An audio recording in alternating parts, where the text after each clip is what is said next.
Eto, pumunta tayo dun sa nagta-top 12 mga kababayan. Wag po yung ano, hindi pumapasok sa top 12 ng senators, ng senatoriable. Dito po tayo, ha? Maganda po ito. Eto, top 12 senator! Nasaan na ba? Eto. Ayan! Hoy! Saglit lang, hoy! Saglit lang. Nag-top 12 ba itong si Harry Roque? Parang nung panahon na kumampanya to, eh, para sa pagka-senador, hindi ho umubra 'to, 'no? Hindi ko ho nakita ang pangalan nito na umalagwa po o napunta sa top 12. Mga bakit eto? Anyway, sige, i-topic na ho natin mga hanggang ngayon po, 'no, nagtatago pa din si Attorney Harry Roque, mga bossing. Yan pong mga naglagay na yan, eh, mukhang Akbayan Party List po, eh, 'no? Akbayan Party. Yung nagdidikit po, mga kababayan. Siguro nabubwisit na. Ano ba itong mga ito? Tago ng tago. Ayaw magpakita. Ayaw magpaliwanag. Oh. Kaya ganyan na po yung ginawa. Magagalit si Attorney Harry Roque niyan. Napansin niyo po ba yung Facebook page ni Attorney Harry Roque? Mga kababayan? Eh, ang huling pagbibideo niya o pagla-live niya, eh, mukhang 2 araw makalipas na ho. Ngayon, eh, pa-post-post na lang po, 'no?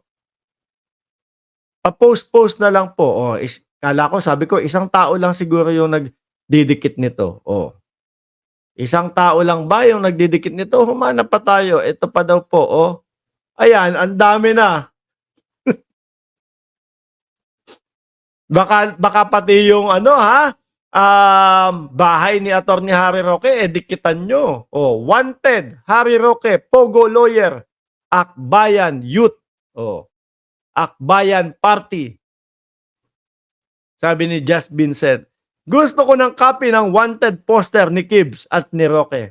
Ang nakikita ko ho dito, mga bossing, no? Eh, si Attorney Harry Roque po, eh, papunta na po doon sa kung saan yung tinahak po ni Kibuloy, mga kababayan. Una, Kongreso at Senado. Ayan, dyan muna, no? Pinapatawag, ayaw pumunta. Oh, matibay. Ayaw pumunta, no? Hindi po ako pupunta dyan, no? At yung mga hinihinging dokumento sa kanya na ipinangako niya, eh, kumbaga hindi niya ibibigay. Bakit kaya?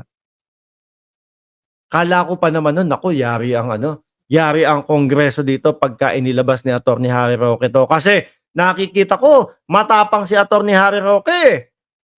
Nakikita ko buo ang kanyang loob, 'no, na sinabi, "Opo, pati salin ipapakita ko." Sabi ko, naku, pagka ganito katapang, eh, walang itinatago ito. Yun pala, yung nakauwi na po ng bahay, napag-isip-isip, mga kababayan, saglit lang. Mukhang mayayari ako kapagka dinala ko itong mga dokumento ko. Ayan, oh. Nagbago po ang ihip ng hangin. Hindi na lang daw po. Sabi ni Jay at Yongson, 100 like done. Sabi ni Chappy Chap, nasa bunker ni Kibuloy si Roque. Alam na naman natin na pumunta yan doon. Baka sa Davao din mahuli ito, ha? Kasi parang puro karamihan po ngayon, eh, sa Davao po nakukuha. Parang laging nasa Davao yung mga nagtatago po, mga kababayan. Biruin mo, dito, at least hindi, sasabihin ko sana, at least dito, hindi stress yung mukhang ipinost nila kay Harry Roque. Oh, eh, stress pa din po pala. Eto, tingin ko itong litrato na ito, eh, yung paumpisa na ho, mga kababayan, yung stress niya dahil pinapatawag na siya sa Senado.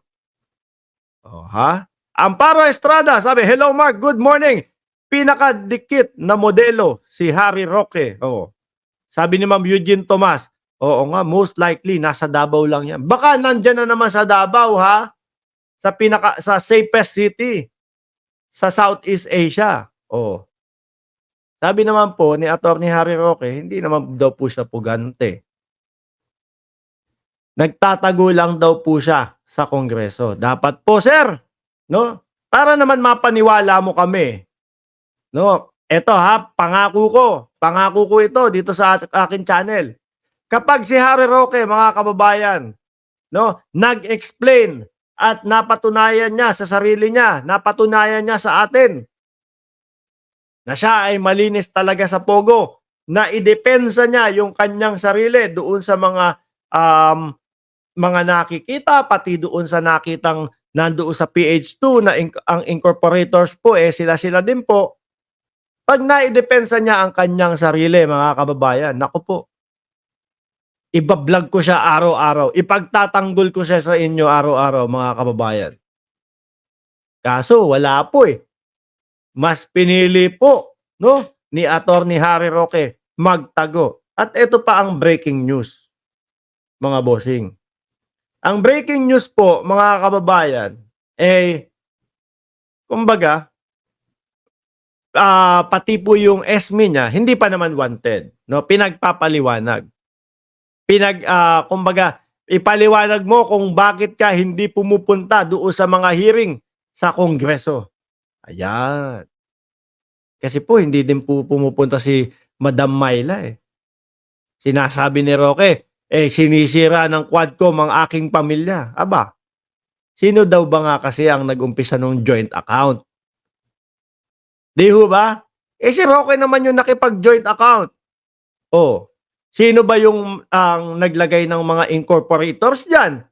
Nakapamilya niya. Syempre yan din, matatanong din po yung mga yan, mga bossing. Sabi ni Edel, nasan si Edel? Ruelos, naimbag nga adlaw, lakay, agyakti, kailokanuhan. Yan. Hindi ko po alam yung ibig sabihin, pero shout out po. Ay, Diyos ko Lord. Paano ba to si Roque? Mga bossing. Paano natin mapapalutang? Pero sabi po ng PNP, mga kababayan, kumbaga, natatrack nila si Roque no? Maaaring alam na po nila kung kung nasaan ang lokasyon ni Attorney Harry Roque, mga bossing. Bakit po? Doon sa mga pa-IP-IP po, sa mga pagla-live niya. Kaya naman po, ang huling live ng dating spokesperson, no, ng dating Pangulo, mukhang huminto na po ng pagla-live. Siguro po nako, ihinto ko na to. Baka dito pa ako matiklo. Kay Zay Pierre, ang masamang plano ni Harry Roque kay PBBM sa kanya tumama. Sayang mga bossing. Ako po, noong Uniteam pa, binoto ko ho ito Binoto ko ho ito, mga kababayan. Buti na lang po, hindi nanalo. Nakita natin kung ano po talaga ang kanyang kulay. Nakita po natin, mga kababayan, kung sino po talaga ang isang Harry Roque. Sabi ni Eduardo Yape, malamang nasa Davao si Harry Roque kasi yan ang safest city sa Pilipinas. Hindi lang daw po sa Pilipinas. Sa Southeast Asia daw po, Sir Eduardo. Biruin mo yun. Kailangan niya lang dalawa ang logbook. Kasi pag isa lang ang logbook, ay nako, nakalista lahat doon. Nakalista ho lahat doon, mga kababayan, kung ilan talaga yung krimen na nangyari po sa isang araw. Ito naman si Cons, sabi, nasa gay bar daw po si Harry Barney. Wala yan. Nag-uugat-ugat yan. No? Nandyan-dyan lang yan, mga bossing. Nandyan-dyan lang ho yan, mga kababayan. Boss Mark, baka talagang nasa Davao ang tinuturo no? Kent Kulitz, Boss Mark, baka nasa Davao si Harry Barbie kasi taguan ng Davao ng mga nagtatago sa batas. Talagang mukhang na, matik na kapag ka nagtatago, Davao agad yung tinuturo Hello, Tina B, sa'yo. Magandang umaga. Wala bang t-shirt? Yang wanted poster ni Roque? Hindi po ako nagpakalat niya, no? Ayan po sila. Kalat na po, Picturean nyo nga, send nyo sa amin. Kapag kami nadaanan kayong ganito, wanted, Harry Roque, Pogo lawyer. Boss Mark, may bagong passport na yan, galing Davao. Anyway, mga bossing.